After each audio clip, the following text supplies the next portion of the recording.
What's good, Josh? Your boy Barracuda. Welcome to Straight Convo. Um, so this is a little controversial for me. I talked to some people, and I came to the conclusion that Chris Brown has no classics. And I listen to me before you start placing judgment. I know you might say it's crazy because the reason why I say this is because people use that word classic too loosely. It's used too often, and it is extremely hard to make a classic in a timeless song. It's extremely hard. You don't get it that often in modern times. Back in the days, we would get it. So I mean, we were spoiled basically. Like the 60s, 70s, 80s, 90s, even early 2000s, we was kind of spoiled. But now it's like it seemed like music has gone downhill with creativity and people actually putting their heart and soul into music and trying to make the greatest music that was ever created. As of when back in the days, that was their sole purpose, to be the best and create the greatest. So listen, we need to stop using this word so loosely. Chris Brown, really good artist, maybe might even say great artist, but to me, he has never reached that threshold of classics. He's close, but he never got to a point where he made a classic song. He made really good songs, um, and some may say he made great songs. I wouldn't go that far and say he made great songs. I believe he's a great overall artist because he's a great performer. He is a great dancer. He's one of the best of our time, if not the best dancer of our time. Um, but I feel like he feels short. So before we start using words, because a lot of people like to use words and don't have a criteria, they don't have a standard on these things. Like, what's the criteria for a classic? Because we need to know this because we can make a distinction from regular songs, good songs, great songs, and timeless songs. Because it wouldn't be a fair argument if I just say anything's a classic without being able to explain why it's a classic, why able to give examples. You know what I'm saying? So there has to be a standard for everything. This is why we have we have like a grading system, we have different levels, we have criteria, we have standards, we have whatever you want to call it. And I believe that people are so far gone, they just say because I really like that song, it's a classic, and that's far from the truth. You could really like something and it don't have to be a classic. But I would say this: there are classic songs and genres that probably there's cult classic songs. There's cult. I mean, there's songs that's only a classic within that genre because it probably never uh reached to like the majority, or it never went beyond its genre. So um like I had this discussion with people. I said, Chris Brown, in my opinion, I don't think he has any classics. And this guy said, Yo is a classic. And I said, why would you say that? And he said, because I still listen to it. So I said, do you think people are going to be listening to Yo heavy? I would say 70, 50 years. This is our generation. We're in the Chris Brown era. I was a little bit before Chris Brown, you know, but I was definitely a teenager when Chris Brown came out, or I was definitely a child. I was probably like, I think he came out 02, 03. I was like 13. So I was about 13, right? And when that song Yo came out, you got to understand, I believe it came out 03, 04. When Yo came out, you got to understand that year, R&B was still, it was still doing pretty good. It wasn't the best, but it was still doing pretty good. And that sound, yo, sounded like every typical R&B song on that year. Oh, you don't believe me? Well, who was the hottest R&B artist that year? And this is why people need to do their research. The hottest R&B artist that year was Mario. Mario had the he had R&B shut down for a couple years, 2 to 3 years straight. That's what Just a Friend, You Should Let Me Love You, and all of that came out. That sounds similar to Yo, right? The same melody, the same melodic sound that started from Mario. So a lot of songs that came out that year was trying to get the Mario type sound. When you listen to Yo, it just looked like an extension of Mario songs. It was nothing that we never heard before. It wasn't this super uh creative song. It wasn't innovative. It wasn't super unique. It was just a really good song when I first heard it, and I was like, it's cool. You know what I'm saying? It's cool to just put on, but it wasn't something that transcended time. And for example, when you hear songs like Marvin Gaye, "Let's Get It On," it felt like it just came out. When you could put it on, you could hear Billie Jean play it. It felt like it just dropped. This is how you know a song is a classic. The way it made you feel like, whoa. It's just not feelings though. That's not the only thing that plays a part. But I'm just giving you a general idea that this song, Billie Jean, came out in the 70s. Marvin Gaye, Let's Get It On, I believe, came out in the 70s, early 70s. Um, and the way it makes you feel, if you're not a freaking psychopath, even a psychopath can feel that song. You know what I'm saying? A soulless person can feel that song. So I haven't had a Chris Brown song that made me feel that way, or a song of that quality that made me say, yo, man, I gotta keep listening to this over and over again. 4 or 5 years later, I'm still listening over and over again. You know what I'm saying? It's frequently in my rotation. And to be honest with you, I haven't really had Chris Brown on my personal playlist until the past recent year or two, because I felt like he was consistent enough to be on my playlist, because I felt like he evolved and got better. Songs like Sensation and Heat. I was like, Heat was really good. Sensational. Um, Heat is probably one of his best songs, and I think, like, to me, for your song to be a classic, it has to be my scale, and the way I rate things is from the 1 through 10 um category. So I rate from 10 the highest, 1 the lowest. So 10, it's a classic.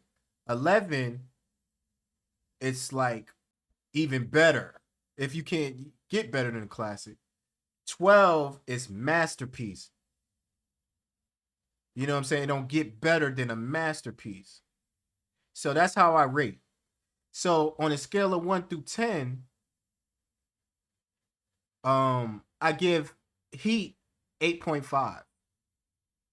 8.5. It was creative. I agree. It was creative. Um, the hook was very creative. I give the hook maybe an 8.5, maybe even a 9. The beat was catchy. I give the beat a 8. Um, the lyrics also, yeah, I just generally categorize that song as an 8, because it's cool, but it's not like, it's like, I get bored with it. It's repetitive. You know what I'm saying? It's like, okay, I see where he was going, was good, but he just haven't reached that level. And like R. Kelly, man, he's just amazing, man. He's amazing. And songs that even I'm not the biggest fan of, I can hear the classic in the song. So, like I said, I rate from chorus, ad lib, songwriting, the content of the song, the uniqueness, longevity, the quality, the production, you know what I'm saying? This is how I rate. You know what I'm saying? So now let's take a look. You know, just a general idea of what people would like when I Google how do critics define a song a classic. So enduring appeal, staying power, resonating with the listeners, how it resonates, how it makes you feel. You know, but you know, the thing is when you deal with this enduring appeal, people could like songs that's not that good and just because it makes them feel a certain way, they just you know, some people have low music IQ and they like corny stuff, and I'm just keeping it real. So now transcends its era. I don't think Chris Brown's songs transcends his era. I don't know if when Chris Brown retires and the generation that was born didn't know about him are going to search for him like they searched for Michael Jackson, like they searched for Prince, like I highly doubt it. Not in abundance. You know what I'm saying? Because there's so many great R&B singers, and I'm going to do a list of the greatest R&B singers, and we all love and listen to, you know, and don't even know their names. Nostalgic value, many classics, time machine, evoking powerful memories, emotion. I don't get that from his songs. It's not like powerful. Like it's songs that I haven't been around when it came out. I wasn't even born, and I make feel like I was there. Like I was there, and it just transcends. Like I can go back in the '60s, the '80s with him. You know what I'm saying? I can feel it, and it's just no time. You know what I'm saying? Classic just feels like no time. Like this can go in any era, any time. Emotional connection. All right, we went over that. Cultural, because a lot, like I said, some of these things are cultural too. Because if I let, you know, every probably race loves R&B, but I'm saying predominantly black, Hispanic. You know what I'm saying? And white. Meaningful themes. You know, any song could be meaningful. So you just have to add all of these things. Innovative arrangements. I like that one. You know, gotta be innovative because if it sounds the same, like when you hear Temptations, Get Ready, don't sound like nothing that ever was created. That song sounds like nothing that was ever created. It sounds like that's the only song that ever been put out of billions and trillions of songs. That's what makes you timeless. Catchy and memorable melodies, exactly. Artistry, authenticity, city, tension off of the music, relevance, continual relevance. I don't know if Chris Brown has continual relevance. And listen, hear me out. I do not go by how popular a person is to determine if he's great because there's a lot of popular, untalented people. I don't go by numbers because there's a lot of garbage people that do numbers. You know what I'm saying? There's a lot of untalented people that do numbers because they sell for other reasons. There's people that find Chris Brown attractive. So they're gonna sell because they just attracted to him. So they're not really music fans, they're fans of an artist. I'm coming from a perspective of music. And this is why I would get attacked because I know most people are not music fanatics, they are just fanatics of an artist. So that blinds them from seeing who the person really is as an artist. Where I could look back and say, you know, I seen way better. I seen way better. I seen way better quality. I seen this. And you know, some may say it goes down to your opinion, but it's only I would say 10% subjective because if it was just a matter of opinion, then I guess I could just make up some bullshit and just say this is the greatest shit ever. And it is an opinion. Maybe that trash might be sound good in my eyes. I just bang on something. No, but what makes greatness is the effort. It's how you all the effort, all of the energy, all of the deep thinking and melodic rhythms you thinking about and the how you sing it and how you and talent and what makes you come up with these things and be different and sound different and putting your all into something. Because you can't tell me somebody that studies and practice all day, every day, and somebody just walks in, don't do shit, and no talent, no nothing, and you're gonna say he sound better than the person that 20, 10 hours a day, every day, putting his heart and soul, mastered the piano, and somebody just went over there and played Mary Has a Little Lamb, and you're telling me that's greatness. You know what I'm saying? So there has to be a criteria. It's only 10% subjective because the 10% is just your preference. It's just your preference. It's just whatever type of songs you like. You know what I'm saying? But most of it has to be based on a real understanding on how music makes you feel. You know what I'm saying? The sound quality, how powerful the song is, how great the song is, and you have to break these things down. I can't stress it, you know what I'm saying, any further because people need to stop using classic so loosely. Need to because it doesn't come often. It is extremely hard nowadays because nobody is. It's all about money now. It's all about fame. Chris Brown, he's great. He's getting his money. You know what I'm saying? But there were better dancers before him. Way better R&B artists than him. And if you don't know, you don't know music. And I'm going to talk about this in my other videos. Way more talented, way better songwriters. But because you don't know and study the craft, you're just a fan of this artist, you won't know. See, I'm not biased. I listen to 50s, 60s, 70s, 80s, 90s, 2000s to current. I'm a real music fan. I've been doing music since I was a kid. This is in my blood. You know what I'm saying? So listen, let me know what y'all think. Y'all opinion, like, subscribe, comment.